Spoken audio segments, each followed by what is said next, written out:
Hello everyone, this is doctor Mansi from Bharat homeopathy. आज मैं आपके साथ बात करने वाली हूँ कि अगर आप अस्थमा के पेशेंट हैं तो क्यों आपको कमर दर्द की भी शिकायत साथ में आ रही है। बहुत ज़्यादा होता है कि बहुत बार पेशेंट्स आते हैं ओपीडी में और वो कहते हैं कि अगर हमें अस्थमा की शिकायत है तो हमारी कमर में दर्द क्यों रह रहा है। उसका कारण आज मैं आपको बताने वाली हूँ।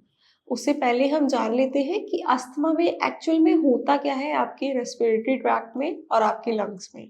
ड्यूरिंग अस्थमा आपके लंग्स जो होते हैं, जो आपके ब्रोंक्यूल्स होते हैं, जो आपके एयरवेज की वेन्स होती हैं, आर्टरीज होती हैं, उनमें इन्फ्लेमेशन हो जाती है।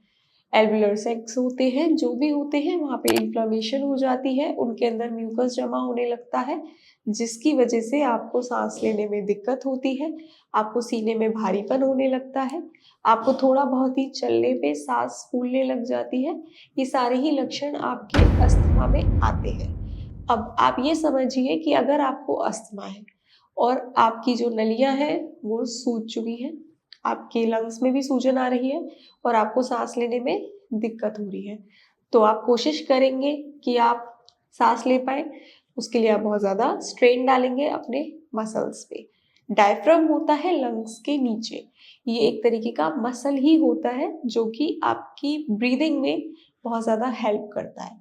तो अगर आप अस्थमैटिक पेशेंट हैं तो आप जब बहुत ज़्यादा मेहनत करेंगे, जब आप स्ट्रेन करेंगे कि आपकी वेंटिलेशन प्रॉपर हो जाए, आपको ब्रीदिंग प्रॉपर आ जाए, तो उस डायफ्राम मसल्स पे बहुत ज़्यादा स्ट्रेन जाता है, उस पे बहुत ज़्यादा इफ़ेक्ट जाता है, उस पे प्रेशर जाता है, जिसकी वजह से वो डायफ्राम मसल जो होता है वो वीक पड़ जाता है और उसमें पेन होने लगता है। इसीलिए कई बार ये होता है कि जो अस्थमैटिक पेशेंट होते हैं उनको बिलो द चेस्ट, उनको यहाँ पर बहुत ज़्यादा पेन रहने लगता है, क्योंकि वो जो डायफ्राम मसल है उस पे बहुत ज़्यादा प्रेशर जा रहा होता है। और अगर हम बात करें तो जो मसल्स हमारी रिब केज को और हमारी स्पाइन को सपोर्ट करते हैं, वो मसल्स हमारी ब्रीदिंग में भी काम आते हैं। वो मसल्स जब हम इंस्पायरेशन या फिर एक्सपायरेशन कर रहे होते हैं तो साथ साथ वो भी काम करते हैं। तो अगर आप अस्थमैटिक पेशेंट हैं तो जब आप सांस लेने की कोशिश करेंगे तो उन मसल्स पे बहुत ज़्यादा स्ट्रेन जाता है।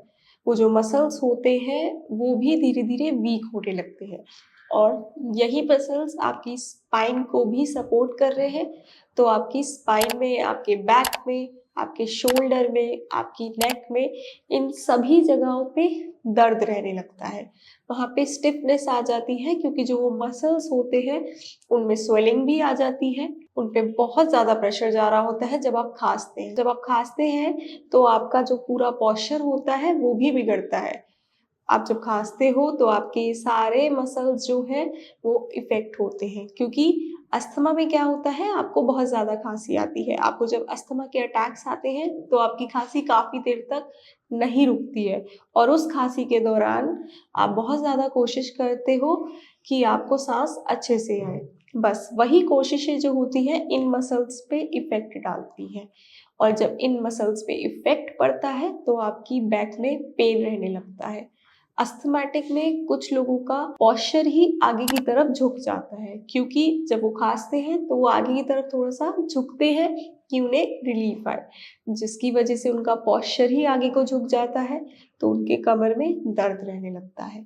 तो ये बहुत बड़ा कारण है कि अस्थमैटिक पेशेंट्स को कमर में दर्द क्यों होता है। लेकिन अगर आपको अस्थमा है और आपको कमर में दर्द है तो घबराइए नहीं, उसके लिए आप होम्योपैथिक ट्रीटमेंट लीजिए, उससे आप बहुत जल्दी ठीक होंगे और आपको उसका परमानेंट इलाज मिलेगा, क्योंकि होम्योपैथिक किसी भी चीज़ को रूट से क्योर करती है।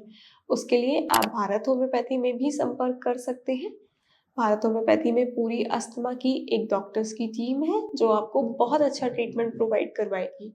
उसके लिए आप भारत होम्योपैथी संपर्क करिए। Thank you.